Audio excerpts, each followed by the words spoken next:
Hello and welcome to the Universe and to a brand new video. Time Lord Victorious has begun. The multimedia event set to keep us entertained all the way from now until 2021. It's got doctors, Daleks, new monsters, mysteries and a whole lot more to get excited about. So let's see if it was worth the wait, with the Defender of the Daleks Part 1, a bumper issue of Titan Comics of 51 pages. Now my physical copy has been lost in the time vortex, however I'm happy to say it looks glorious on digital too. I believe this story is set just after the 10th Doctor's team up with the 13th Doctor in an adventure that hasn't actually arrived yet from the 13th Doctor range, but the cover promises Sea Devils, so straight away another release I can't wait for. Now the 10th Doctor wakes up with a bit of amnesia within a paradox when he lands the TARDIS and steps through those wooden doors. He is greeted by his greatest enemies, the Daleks, who make their debut in Titan Comics for the first time ever. The Time Lord rushes back into his space and time machine, transporting himself across the new dangerous cosmos, visiting worlds like Black Plan 2.5, fans of the 13th Doctor range will recognise. Now realising he's unable to escape, the Doctor allows the Daleks to bring him in to their Emperor. But this nemesis may have other uses before he's exterminated, as something is coming for the Daleks, and it frightens them.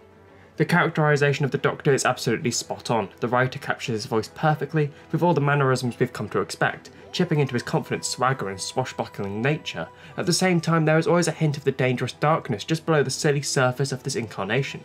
The Emperor with his new clothes picks up on this, noting that the Doctor seems to revel in being labelled as the oncoming storm by his adversaries. While the Doctor is haunted by war and has a facade of pacifism, he always ends up fighting. Hauser shows that sometimes he is not against the idea of using his reputation, hinting at the arrogance of the character, the Time Lord Victorious. For the first page, we are always under the impression that Tennant's Time Lord is in danger. The story moves at a fairly fast pace, slowing down a few times so the Doctor can have one of his monologues. With a lot of the tale being dialogue driven as the story is set up, the paradox allows writer Jodie Hauser to play. Certain aspects of this reality may be different than the normal one. The most glaring example is the Time War.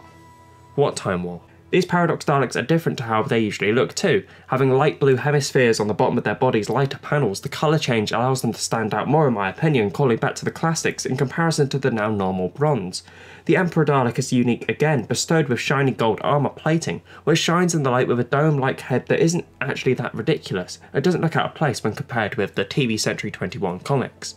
The Strategist Dalek stands out from the pack too, its weathered and worn casing shown off in its clearly defined lines and colours of the comic's artwork.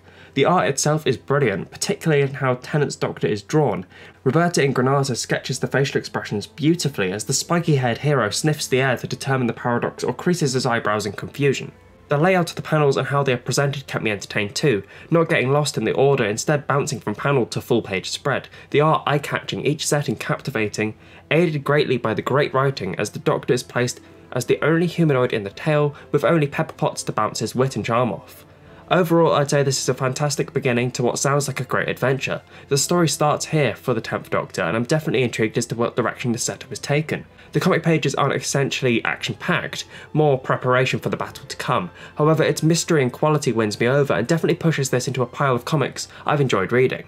Have you read Defender of the Daleks 1? What's your thoughts on the Time Lord Victorious? Leave your thoughts in the comments below. If you enjoyed the video, remember to leave a like and subscribe, and if you want to experience some bonus rewards, then be sure to check out my Patreon page like Time Lord tier supporter, Stefan Pastran, who gets to see a selection of my videos 24 hours before anyone else, receives a shout out and a brand new downloadable poster every single month.